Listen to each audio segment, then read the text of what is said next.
I'm so happy that the direction that they went with this film was that angle of showing that even though people are telling me, my family is wanting me to do this, they want me to be a certain way, or they want me to be a particular artist, that they can't keep me in this box for long, because I have my own vision for my life and I'm going to go in my own direction with it. I'm going to change everything. And you guys aren't going to like it, but I have to do this, So the fact that Michael took his power back at the end, I think, was so incredible, because had he not said no to Joe, where would he be? Tired of being complacent, I done almost had it up to here with my patience. Hey there, I'm Victoria Makanjuola, and you're listening to Feel Your Feelings, the podcast where high achievers get real about mental wellness. You feel me? Attention all passengers, now clearing the runway for growth. It's takeoff season. Gas to the pedal, moving on. 'Cause I've been on a new vibe, living on an incline.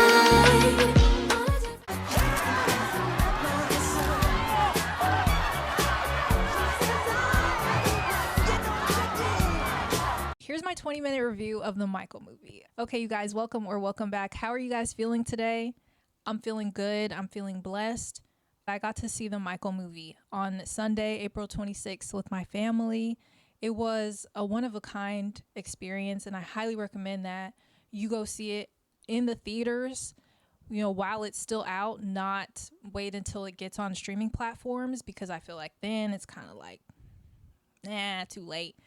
The film is already soaring in the box office, over $200 million that it grossed overall. So kudos to the cast, kudos to the film. It's such a big production, and I don't know if you guys know, I'm actually trying to get some of the main cast on this podcast. I'm pitching Jaafar Jackson to be a guest on Feel Your Feelings, the podcast.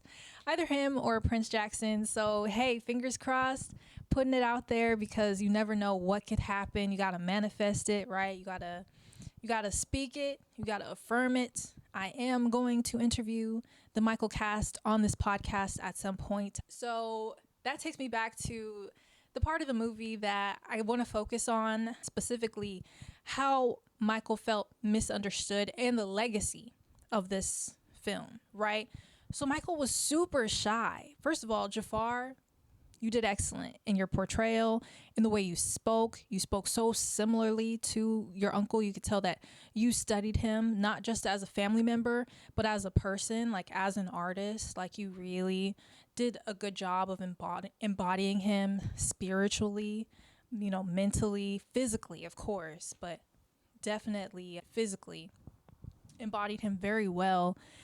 And Michael felt misunderstood every time he was trying to do his own thing, like he did his Off the Wall album outside of his brothers. His dad would take that and be like, well, we're gonna use that and we need you to bring that into the brothers, and he's not even doing it for y'all, he's doing that for himself. So his issue was people pleasing. He didn't know how to say no to his dad, but can you blame him when he was getting beat by his daddy at such a young age?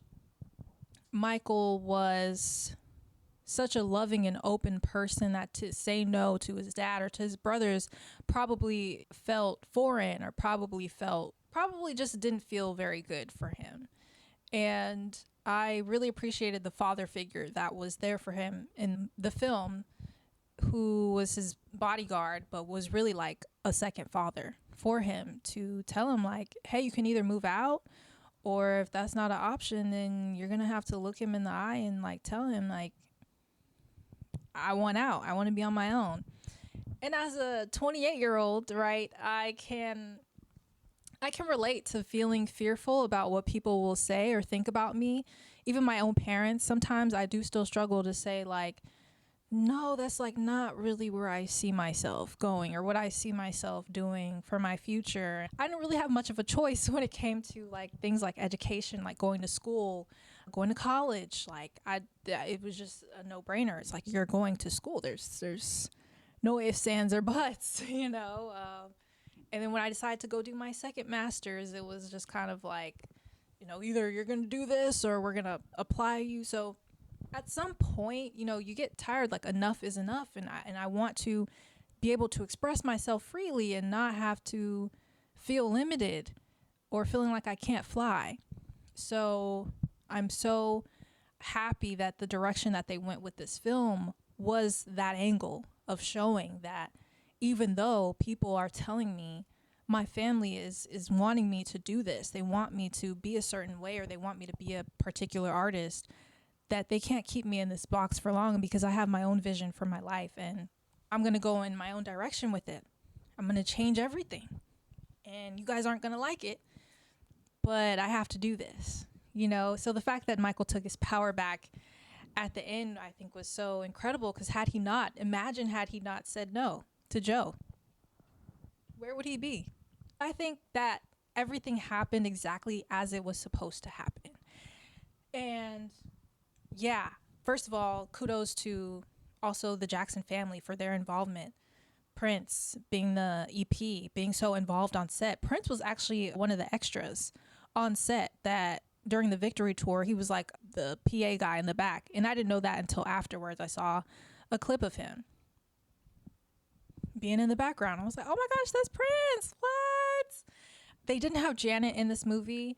Granted, I would have loved to see like Halle Bailey be Janet. I know a lot of people are like, Halle could have played Janet.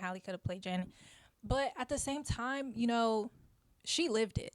Janet lived this in real life. She lived witnessing her big brother be on stage and having this impact on the world, and then also still grieving his death, I'm sure. So that process, maybe she just didn't want to be overwhelmed with that process. So, you know, maybe she can have her own biopic. But this was about Michael, and I'm glad that they made it about Michael, and they didn't add too many other people in. So maybe in the second one, because there is going to be a follow-up to this film, maybe they will add more of those people that were so pivotal to the Michael that we know and have seen. But yeah, I feel grateful that I got a chance to witness my generation's Michael Jackson, which is Jaafar Jackson. And that he is willing to like carry that torch, not to necessarily transform into him or be him. Like, I'm not expecting Jaafar Jackson to be our next Michael Jackson, you know, forever. You can't have a successful launch if the pilot is burnt out. That's why I'm raising awareness for NAMI this season, to make sure our mental wellness is cleared for takeoff. If you want to partner with me or support this podcast, please send me an email at thefyfcpodcast@outlook.com. Join the crew. There will be no other Michael Jackson, but I applaud him for carrying the torch and for keeping his name alive, his legacy alive, and his dance moves alive. I love seeing him on screen. His on-screen presence was incredible. So whatever acting coaches or whatever he did to study, he really embraced that. And I think it's so funny how he's so shy. And like all the Jacksons are super shy when you watch their interviews. But when they're on stage, it's like a switch goes off. And you're like, who is that? That aura you have is so cool. It's so amazing. So, yeah, I say all that to say, please go see the movie. So let me know, you guys, what are some of your favorite Michael tracks? Some of your favorite Michael Jackson songs? Put me on to any music videos that I maybe haven't seen yet. I've heard of Speed Demon and Ghost, but I don't think I have seen those in full. So like, put me on. I want to know more. I definitely want to keep doing my research and keep learning about who Michael was, and just to keep supporting his legacy. And yeah, I'm just so happy that his kids are, you know, keeping that torch alive, and that there is still such a massive fan base, especially among Gen Z and my generation, for sure.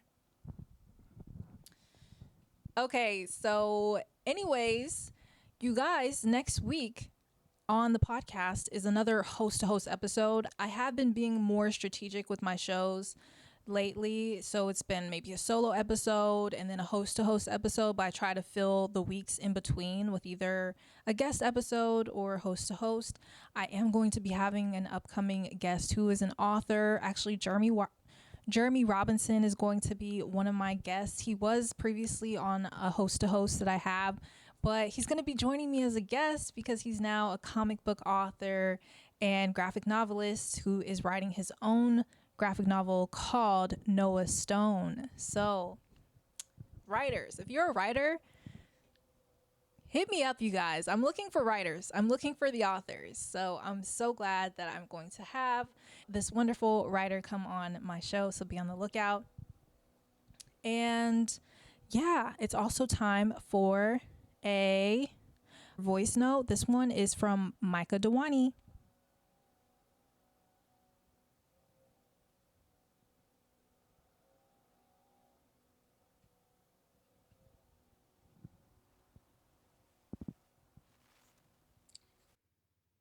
It's funny. I know the question is, what have you released? But I think for me, if anything, it's the opposite.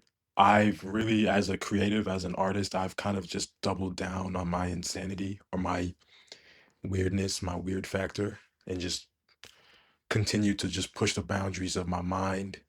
I'm working on my fourth book right now, so that's what's going really well.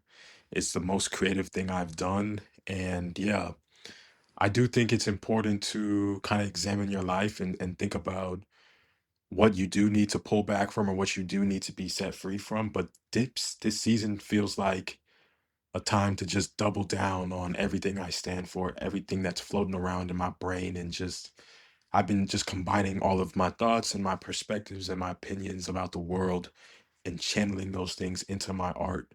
And it feels just really beautiful right now. So I'm looking forward to the future, and yeah, things are going really well. I'm so glad to hear from you, Micah. Thank you so much for your voice message and congratulations to you on your fourth book. Micah, you guys need to check out his writing. He was a guest on my podcast. I had him on a few seasons ago, or not a few seasons ago, but before I started doing like season 1, season 2. I think his publicist pitched me and she's like, he's a young speaker and he wants to put his voice out there. He likes your podcast. And, you know, we talked about his writing. He was also a former athlete as well. So very multifaceted individual. And I couldn't agree with you more. Like, this is a time to double down.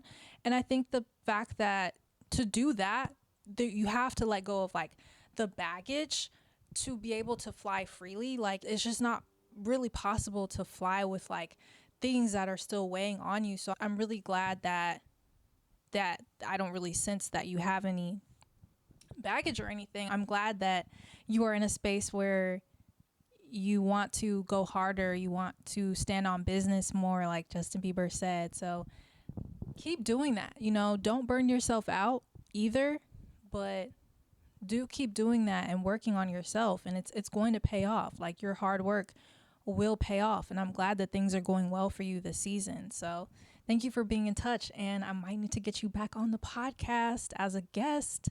So look out for that, you guys.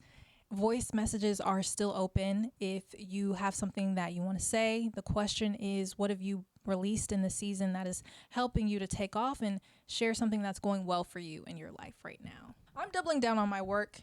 You guys, I am still in the process of looking for more work in my field because the tech field, AI, is going good, but at the same time, it's kind of unstable being independent worker. I am still looking for roles that have more long-term potential. So yeah, I'm doubling down on my portfolio, my personal brand as well, my media kit. So wish me luck in all those areas, you guys. But anyways, thank you so much for watching. Thank you for listening. Don't forget to be a high achiever. You feel me? Bye. What they say